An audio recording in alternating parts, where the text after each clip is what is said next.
que ver con la convocatoria que hiciera la presidenta Dina Boluarte a una reunión en la que invitó a los presidentes de los poderes del Estado, a los representantes de los gremios dedicados a la minería también, al defensor del pueblo, para establecer una mesa técnica que tendrá 60 días.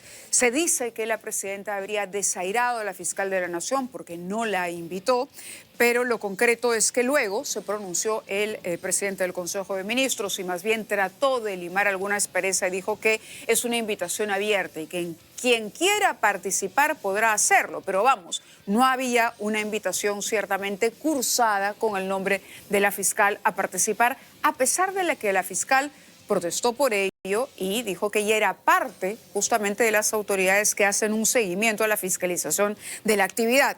Vamos a ver cómo se restablece, si se restablece o no esa relación, pero entre tanto presentamos a nuestra primera invitada, que es la doctora Janet Tello, presidenta del Poder Judicial, que nos hace el honor de acompañarnos aquí al inicio del programa. Doctora Tello, muchas gracias y muy buenas noches por estar con nosotros. A ver, en principio no podemos obviar la coyuntura. ¿Usted diría que fue un desplante, un desaire a la fiscal de la Nación lo ocurrido el día de hoy en esa convocatoria a la mesa técnica en la que usted sí participó?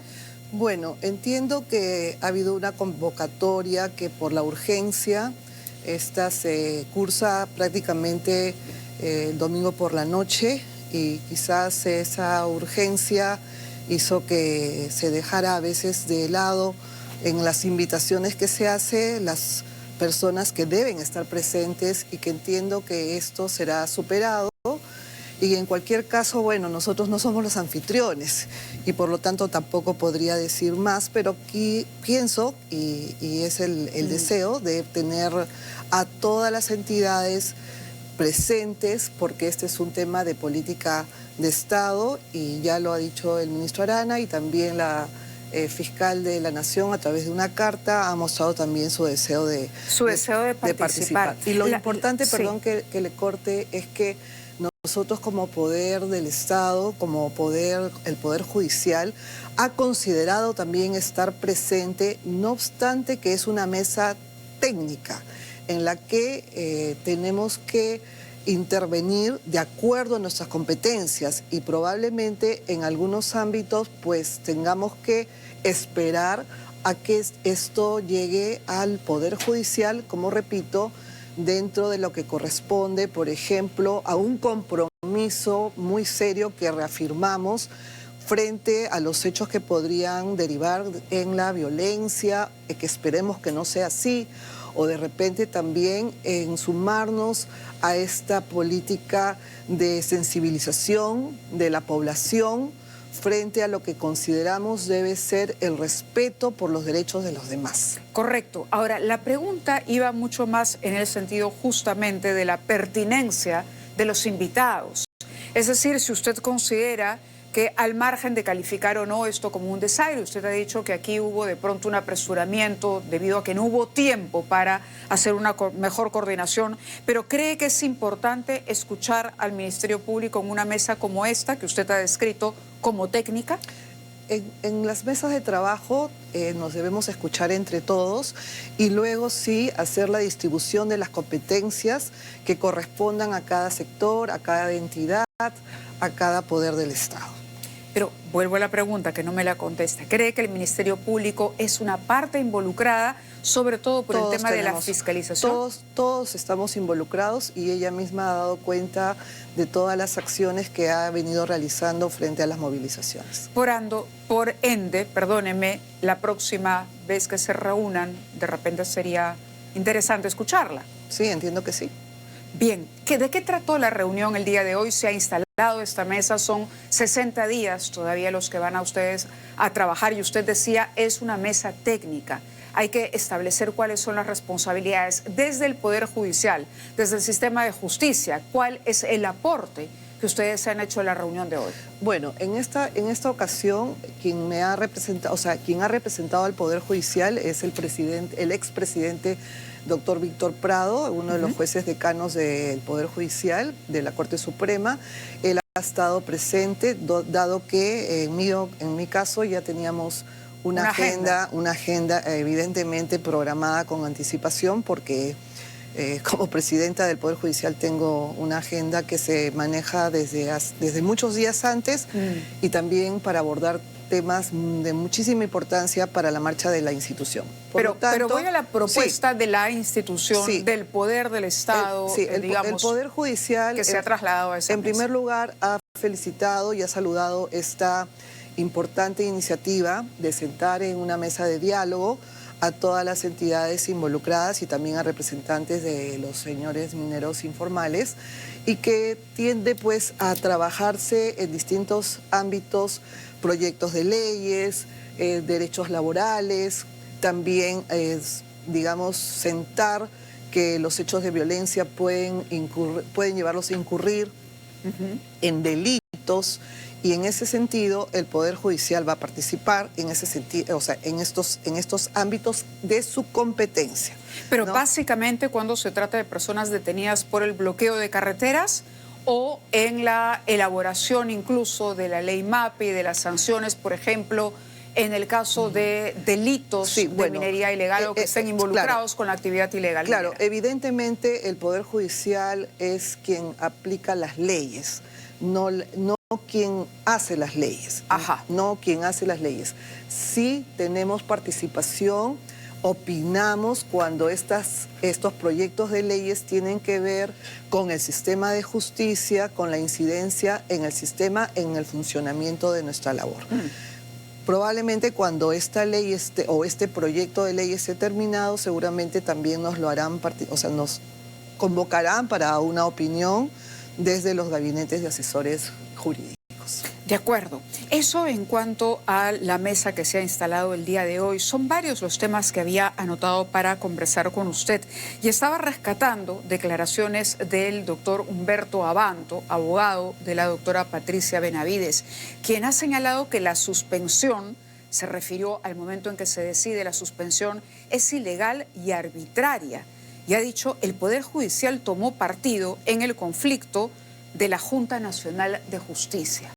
Usted ha dicho que la decisión fue tomada en el marco de la independencia que le asiste al juez. Sí. Pero ¿cómo entender esto? Digamos, si había una decisión adoptada por la Junta Nacional de Justicia, ¿era pertinente la participación, la intervención del Poder Judicial? ¿Usted reitera que estuvo bien esa participación? Lo que puedo reiterar es que hay procesos que han sido judicializados y que los jueces han tomado decisiones, la misma que, por ejemplo, en el caso por el cual usted me pregunta, ha sido impugnada y ahora una sala, la Sala Penal Permanente, va a resolver. Eso es lo que les podría señalar, siempre dentro del margen de la independencia y autonomía de los jueces. Correcto, pero cuando habla de ilegal y arbitrario, bueno, me imagino que usted rechaza las calificaciones. Evidentemente, esas son calificaciones que las da un abogado de parte también, ¿no? Correcto. Le he traído nuevamente a la mesa este tema porque, a ver, pareciera que el problema todavía no está resuelto. Como usted dice, hay instancias a las que las partes pueden apelar. Pero, entre tanto, ¿cómo mira usted este conflicto? ¿Considera que hay un conflicto o más bien se inclina a la posición de la doctora Delia Espinosa, que aquí no hay ningún conflicto y que todo se ha llevado en el marco, digamos, de lo regular y que ella sigue siendo la fiscal de la Nación? ¿Pone usted o duda de la, digamos... No, evidentemente hay una situación difícil, una situación que hemos exhortado, hemos hecho votos para que se solucione dentro de los canales correspondientes. ¿Cuáles son los canales correspondientes? Bueno, entre las partes involucradas, ¿no? Y las partes involucradas, vuelvo a aterrizar la pregunta, ¿son Ministerio Público y Junta? Bueno, es que esto es lo que toda la población conoce y el Poder Judicial, y en mi caso en concreto, no podríamos adelantar ninguna otra opinión o criterio que pudiera de alguna manera entenderse como una interferencia, que es lo que yo siempre sostengo y defiendo, que nadie puede interferir en las decisiones de los jueces. Correcto. Eso, estamos hablando de los jueces. Lo que decida finalmente el Poder Judicial es lo que se hará, entonces. Bueno, no lo que decida la Junta Nacional de Justicia, porque podríamos estar en una situación, mire usted, similar. Y esto ha servido para que empiecen a escucharse una serie de voces que reclaman, digamos, que hay que reformar todo el sistema de justicia.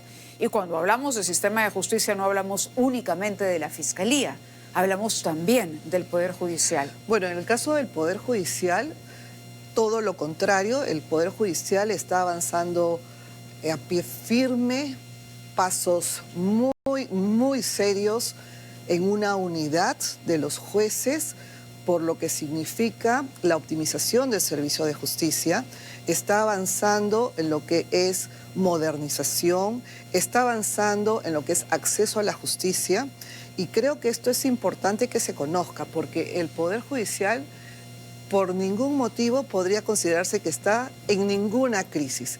Y es más, puedo decirle que cuando se habla de reforma del sistema de justicia, yo le digo a la población que nosotros no necesitamos de ninguna reforma externa, porque prácticamente nos reformamos a diario buscando iniciativas, implementar iniciativas, propuestas, políticas que permitan que la justicia se acelere, que sea moderna, que sea transparente, que sea de calidad.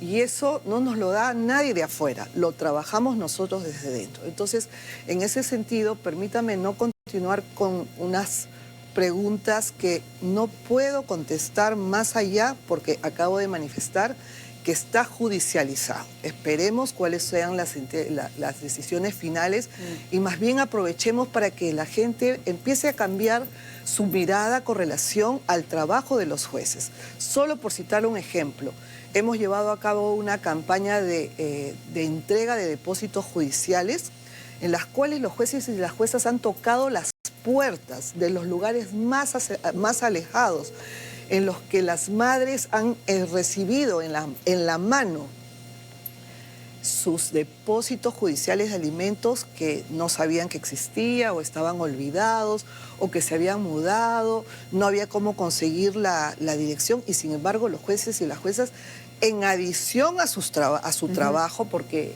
entiéndase que la persona que presentó una demanda de alimentos va y recoge. Acá ha sido al revés. Se ha acercado a la justicia a quienes más han necesitado. Más de 65 millones de soles entregados en un mes, en un mes y medio de campaña, que ha consistido en que los jueces han buscado, como digo, a las madres alimentistas, a los jóvenes alimentistas, puerta a puerta, buscándolos por Facebook, por redes, llamando por teléfono a través es decir, de todo medio posible. ¿Se siente usted orgullosa del trabajo que está llevando a cabo usted en el liderazgo, por supuesto respetando, nos ha dicho, la independencia de cada juez al tomar las decisiones, no se pronuncia sobre casos judicializados justamente por eso, ¿no? El tema de la reforma del sistema de justicia sí era importante abordarlo. Yo creo que es importante porque, vuelvo a repetir, no se trata únicamente de la Fiscalía, sino también del Poder Judicial. Creo que hace poco, si me permite, el Congreso ha aprobado, por ejemplo, una ley de amnistía. Una ley de amnistía para procesados, en el caso de militares, policías, ¿no?, que están investigados o que han sido condenados por delitos en el marco de su función en la lucha contra subversiva. Preguntado al respecto, el congresista Rospigliosi decía, cuando yo le preguntaba si ellos respetarán la discrecionalidad que se le asiste, en el caso, por ejemplo, de los procesados, para aplicar esa amnistía o no por parte de los jueces, él decía prácticamente que, bueno, que no sabe qué esperar del Poder Judicial, y abonaba un poco más a este argumento, ¿no?, que viene básicamente desde el Congreso, de la reforma. Hay que reformar todo. Víctor Andrés García Belaúnde, quien también ha dicho que postularía por lo menos es precandidato a la presidencia por Acción Popular, también habla de lo mismo, de que los procesos son largos, de que no es posible que pasen decenas y decenas de años y que a estas personas se les mantenga presas o procesadas sin que finalmente haya un final y una resolución. El tema de la ley de amnistía, ¿cuál es su lectura? ¿Es una ley constitucional? Bueno, la ley la ley que ha sido aprobada no guarda armonía ni con la Constitución ni con la Convención Americana de Derechos Humanos, ni tampoco con el sistema interamericano que ya hace más de 25 años sostuvo que no se puede dar amnistía ni prescripciones. En todo caso, las leyes de amnistía tienen que ser caso por caso. Y esta es una ley, o sería una ley ya promulgada que habla de amnistías masivas. Sí. Entonces allí me parece que hay un tema que deben de volverlo a mirar, ¿no? Porque ¿quién debe volverlo a mirar? El propio Congreso. El propio Congreso debería revisarlo. O el Ejecutivo observar en ese aspecto. ¿Habló con la presidenta de esto? ¿Se ha respecto, comunicado? No han tocado el tema. No. Pero ¿en qué punto, diría usted, hay que anotar esa revisión o enfatizar esa revisión? Bueno, como le menciono, no se puede pasar leyes de amnistía masivas. Las leyes de amnistía olvidan todo, se olvida todo, y esto tiene que ver con que se vea caso por caso y tienen que volverlo a mirar. Yo creo que también le harían mal, estoy de acuerdo con que un proceso no puede durar años de años. ¿Cuál sería el tope, diría usted? No podría decir porque hay plazos razonables, también hay casos que han subido, han sido declarados nulos, y por eso es que también estamos trabajando en los cronogramas, que los jueces tienen que dar, tienen que establecer cuál más o menos va a ser una duración aproximada. Si bien es cierto, no se puede cumplir a rajatabla los horarios porque uno no puede calcular, ¿no? Por ejemplo, una defensa, ¿cuánto va a durar? No, y hay casos y casos, como usted ha dicho. Hay casos más complejos, hay casos más sencillos. Y también entiendo que algunos procesados plantearán que no querrán una ley que los deje sin que se sepa cuál es su verdadera participación. Hay algunas personas que pueden ser consideradas inocentes, absueltas, y que, bueno, el Estado y el Poder Judicial o quienes seamos los responsables tendremos que hacerles las reparaciones. Claro, hay quienes podrían decir, ¿no?, en la situación de beneficiarios de esta norma, pero yo no quiero que me amnistíen porque yo quiero demostrar en los tribunales mi inocencia. Esto nos lleva a hablar nuevamente de la pertinencia de la Corte Interamericana de Derechos Humanos. Nuevamente vuelvo a las voces que surgen y que hablan de una reforma del sistema de justicia, también hablan de salir finalmente de la competencia de la Corte. ¿Sería algo, digamos, que a usted le preocupa? Bueno, ¿o le generaría preocupación? Salirnos de la Corte Interamericana significaría renunciar a la posibilidad de acceder a un sistema supranacional en la que muchas personas también han encontrado justicia cuando se señala que no se ha encontrado a nivel del país. Entonces es una vía más de búsqueda de justicia, y en ese sentido, a pesar de que yo soy jueza, tengo que señalar que para toda la población que considera que un derecho fundamental, un derecho humano que no ha encontrado justicia a nivel de la justicia nacional, tiene aún esa otra instancia que es internacional, que es supranacional, en donde sí lo puede conseguir. Y así ha sucedido en muchos casos. Entonces, ¿por qué renunciaríamos?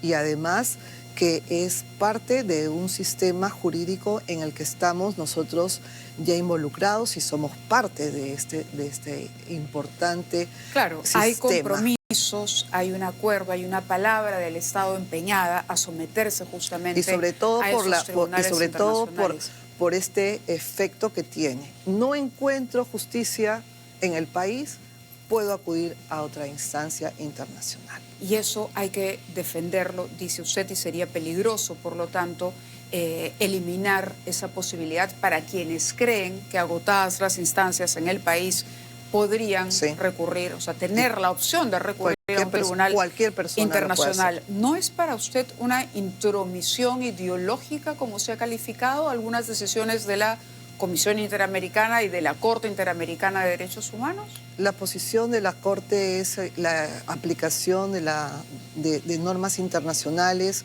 que tienen por objeto la protección de derechos fundamentales contenidos en la Convención de San José o el Pacto de San José, que no han sido, entiéndase, garantizadas en los países miembros o los países estados de la Convención. No quiero que me gane el tiempo, sé que estamos cortos.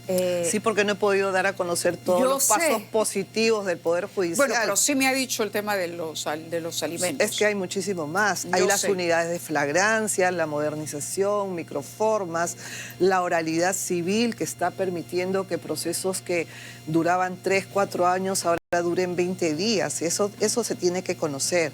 Ahora, el problema del Poder Judicial, sí, es cierto, es la falta de celeridad. Es porque el Perú es un país de litigiosidad suprema y se plantean demandas y denuncias absolutamente por todo y en todo momento. A cada decisión judicial le acompaña una denuncia contra el juez.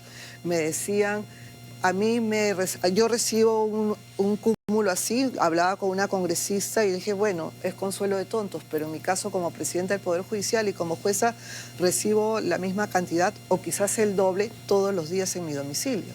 Y entonces esa es una situación que tenemos que revisar porque nos hemos vuelto un país absolutamente denunciantes entre todos, contra todos, y muchas veces no tiene ningún sentido. Y en ese ¿La denuncitis se ha apoderado del Perú? La denuncitis se ha apoderado del Perú.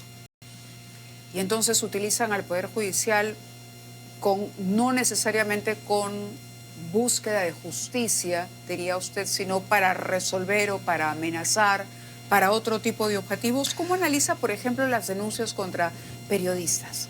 Bueno, evidentemente el Poder Judicial se ha manifestado totalmente el Poder Judicial garantiza la libertad de expresión, la libertad de opinión y por lo tanto creo que es una necesidad de respetar estas garantías y en su momento los jueces lo resolverán, me imagino, de esa forma, que es la filosofía que inspira el trabajo de los jueces, ¿no? De acuerdo. Jueces y juezas siempre buscando. Ahora, ¿qué sucede? Que hay un derecho a la tutela judicial efectiva, al debido proceso que todas las personas invocan. Si yo voy ante un juez y le digo, usted tiene que abrir este proceso porque es el derecho que yo tengo a la tutela judicial. Entonces, muchas veces los jueces tienen que abrir 15 denuncias, 15 denuncias que van y que el juez las abre y que de repente no tiene ningún sentido. Nos hace perder el tiempo a todos, y eso es verdad. Tenemos que revisar los requisitos para las denuncias, para las demandas. Tenemos que ser mucho más estrictos con los abogados y las abogadas que establecen estos canales de utilización del sistema de justicia a través de demandas o denuncias que no tienen ningún sentido, que son absurdas y que a lo largo de los procesos, incluso sabiendo que no va a proceder, interponen recursos de impugnación, interponen recursos de mala fe, interponen recursos engañando a sus propios clientes. Esto ya hemos decidido que vamos a empezar, sí, lo tengo que decir también, a imponer las multas que el Código Procesal Civil establece para este tipo de conductas desleales de los señores profesionales, de los señores abogados. Y en ese sentido creo que eso también va a ayudar a que la litigiosidad no disminuya. Eso por un lado. Vamos a tomar también, esto es bien importante, que el Poder Judicial, dentro de las facultades de iniciativa legislativa que tenemos, hemos hecho una serie de planteamientos para que podamos disminuir la carga y la Corte de Casación sea una Corte de Casación similar a la de la Corte Suprema de Justicia de Estados Unidos, por ejemplo. Obviamente una Corte Suprema que tiene 30, 40 procesos al año no se puede comparar con una Corte de Casación en nuestro país que tiene millones de causas que tiene que resolver. Es decir, hay medidas que se tienen que revisar desde el Congreso para poder disminuir esta carga. Hay medidas, hay normas que ha tomado el Congreso y eso lo hemos hecho saber a través de los informes que hemos ya evacuado. Espero que también sean revisados y las propuestas legislativas que se han hecho llegar en la que te tiene que revisar por ejemplo, si un proceso penal ya culminó etapas, ya hubo lo que se llama la tutela de derechos, ya hubo el control de acusación, donde las partes, tanto de los procesados como de la fiscalía, se pusieron de acuerdo, es como pasar un colador, y ya quedó la esencia de lo que va a ser el juzgamiento de los sí, hechos. Lo entiendo. De pronto, ahora el Congreso da una norma y dice sí se puede impugnar ese auto de enjuiciamiento. Entonces el enjuiciamiento se paraliza. O de repente hay una especie de casación penal de oficio, que quiere decir que todo va a llegar a la Corte Suprema. De acuerdo, Entonces doctora. tenemos toda una reforma, sí, que va a reformar lo que se ha hecho. Eso es un pedido que hacemos a los señores congresistas de poder revisar lo que nosotros, dentro de nuestras competencias, hemos alcanzado, porque somos nosotros los que estamos viendo el impacto de las normas. De 3.000 causas que tenía la Sala Penal Permanente, de pronto, con este tipo de reformas que se hicieron desde el Congreso, pasamos a 15.000 causas. La Corte Suprema, a través de la Sala Penal Permanente, recibe 2.000 causas mensuales de acciones de amparo que se dirigen contra resoluciones judiciales. La entiendo perfectamente. Es un aluvión. Entonces todos tenemos que poner de nuestra parte. El tiempo nos ha quedado corto. Yo Muy sé que corto. estoy en deuda con usted, pero por lo menos la he dejado hacer. Esto tenía que preguntarle también por los otros temas de coyuntura. Y además no será la última oportunidad en que nos sentemos a conversar. Le garantizo, podremos desarrollar más aún con los anuncios que ha hecho y estos pedidos al Congreso. Sí. Ha sido un placer que esté con nosotros. Muchas gracias. Gracias. Sí, nos ha quedado corto el tiempo para dar a conocer sí. aspectos muy positivos del Poder Judicial, que estoy seguro que va a llevar a la confianza ciudadana y a la recuperación de la legitimidad de nuestra institución. Quede el compromiso para conocer esas acciones también. Muy amable, doctora. Muchas gracias. Hacemos una pausa.